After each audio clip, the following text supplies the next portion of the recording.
Assalamualaikum warahmatullahi wabarakatuh. Perkenalkan, nama saya Nur Hasanah dari D3 Teknologi Laboratorium Medis tingkat 1 dengan NIM PO713203221085. Di sini saya akan menjelaskan tentang sistem reproduksi pria dan wanita.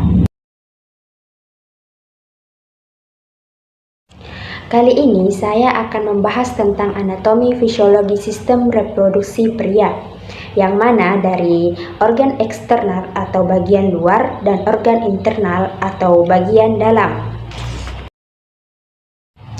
Yang pertama, untuk organ eksternal terdiri dari penis. Penis terdiri dari 3 tabung jaringan erektil, yaitu 1 pasang corpus cavernosa, 1 corpus spermosa, dan corpus oerta cavernosa cavernosa. Bagian yang kedua setelah penis yaitu skrotum. Skrotum atau kantong peler merupakan kantung yang berisi testis berjumlah sepasang. Dinding skrotum tidak mengandung lemak. Lalu untuk organ reproduksi yang internal terdiri dari testis, yang mana testis tadi dibungkus oleh skrotum berjumlah 2, yang mana testis ini berjumlah 2, yang mana letaknya di kantong skrotum berbentuk seperti telur.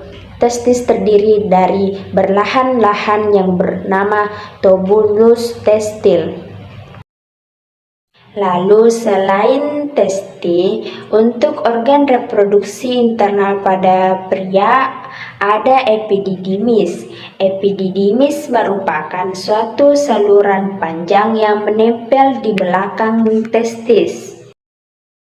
Selanjutnya, vas deferens merupakan saluran lurus yang mengarah ke atas dan merupakan lanjutan dari epididymis. Merupakan saluran yang diikat dan dipotong pada saat vasektomi atau KB.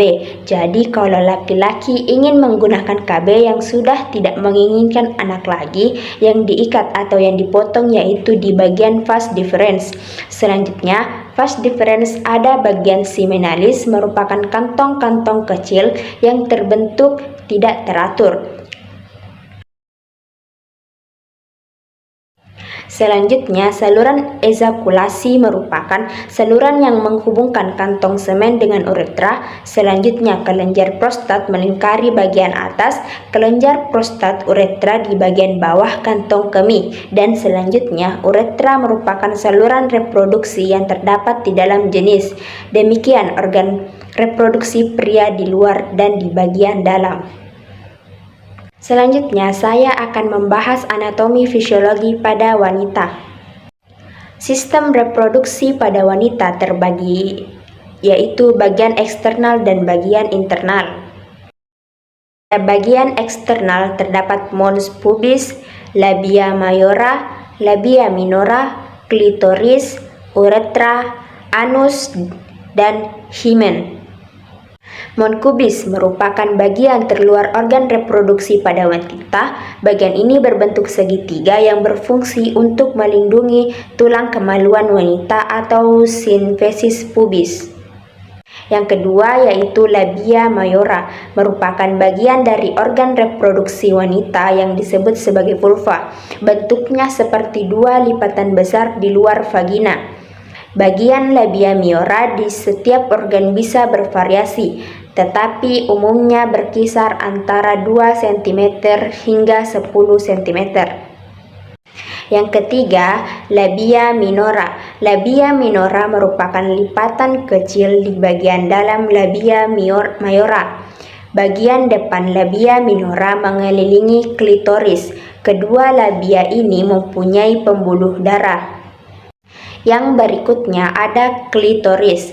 Klitoris sendiri terletak di bawah mons pineris di bagian bawah anterior vulva. Klitoris merupakan bagian yang paling sensitif dari organ reproduksi pada wanita. Selanjutnya ada uretra. Uretra merupakan ujung dari saluran kemih yang bertugas untuk mengeluarkan urin dari kandung kemih keluar dari tubuh. Uretra pada wanita normalnya berujung di perineum, tepatnya di bagian depan vagina atau disebut dengan orificium uretra. Selanjutnya ada anus. Anus merupakan saluran untuk membuang sisa-sisa metabolisme berupa feses. Yang terakhir adalah himen. Himen atau biasa disebut selaput darah adalah lipatan membran yang menutup sebagian luar saluran reproduksi wanita. Di saat seorang wanita mencapai usia pubertas, selaput darah ini akan menjadi elastis. Adapun organ reproduksi pada wanita, pada bagian internal yaitu ada 4 secara garis besar, yakni vagina rahim atau uterus, ovarium, dan tuba falopi. Vagina merupakan saluran yang menghubungkan bagian bawah rahim, organ bagian luar. Bagian ini terkenal sebagai jalan lahir. Yang kedua ada rahim. Rahim adalah organ yang berongga yang berbentuk seperti buah pir dan merupakan tempat tinggal bagi janin yang sedang berkembang. Rahim dibagi menjadi 2 bagian, yaitu bagian bawah yang terhubung dengan vagina dan tubuh rahim disebut sebagai porpus. Porpus inilah yang menjadi tempat baik untuk perkembangan janin.